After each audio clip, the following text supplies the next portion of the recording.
नमस्कार, मी पंजाब डक हवामान अभ्यासक मुक्काम पोस्ट कुगळी धर्मगाव तालुका शिलो जिल्हा परभणी.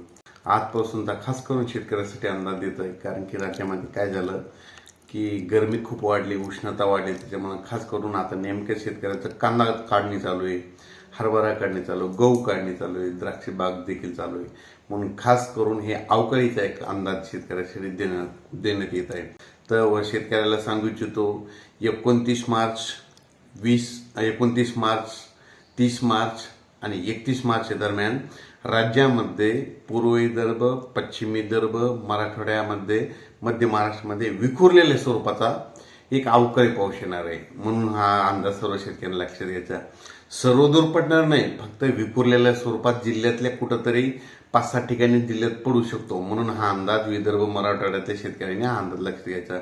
29 मार्च, 30 मार्च आणि 31 मार्च दरम्यान कोकणपट्टी दरम्यान देखील थोडं काही भागामध्ये पाऊस असणार आहे. म्हणून ही अंदाज लक्षात घ्यायचा. उत्तर महाराष्ट्रात देखील 1-2 10-12 ठिकाणी सुद्धा पाऊस येऊ शकतो.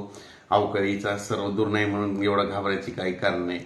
मध्य महाराष्ट्रात देखील पाऊस येणार आहे, विखुरलेल्या स्वरूपाचा असणार आहे. म्हणून हे अंदाज लक्षात घ्यायचा.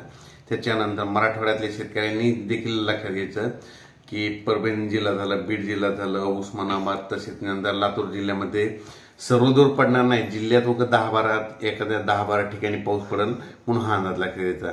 त्याच्यानंतर पूर्व विदर्भात आणि पश्चिम विदर्भात थोडं पावसाचं प्रमाण जास्त राहणार आहे. म्हणून खास करून पूर्व विदर्भातल्या शेतकऱ्यांनी ज्यांचा कांदा काढणी चालेल त्यांनी थोडी काळजी घ्यायची. कारण की पूर्व विदर्भ आणि पश्चिम विदर्भामधल्या जिल्ह्यामध्ये थोडं जास्त प्रमाणात पावसाचं अवकाळी पाऊस असणार आहे. म्हणून हा अंदाज लक्षात घ्यायचा. पण राज्यात हा सर्वदूर पाऊस पडणारच नाही, फक्त विखुरलेल्या स्वरूपात आहे म्हणून हा अंदाज लक्षात घ्या.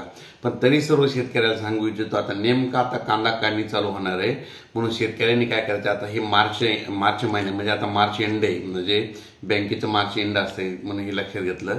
पण आता जे एप्रिल महिना लागेल, तर ज्यांचा कांदा काढणी चालू आहे तर त्या शेतकऱ्यांनी काय करा, 5 एप्रिलच्या अगोदर तुम्ही तुमचा कांदा झाकून ठेवा. कारण की राज्यामध्ये 6, 7, 8 दरम्यान परत एक अवकाळीचं पाऊस असणार आहे. पण तो ह्या पावसापेक्षा थोडं त्याचं प्रमाण जास्त असणार आहे. म्हणून हा अंदाज लक्षात घ्यायचा. त्याचा मेसेज नंतर देण्यात येईल. परंतु शेतकऱ्यांनी एक माहीत असावं म्हणून राज्यात 5 एप्रिलच्या अगोदर तुम्ही तुमचा कांदा झाकून ठेवा, हे देखील सगळ्यांना लक्षात घ्यायचं.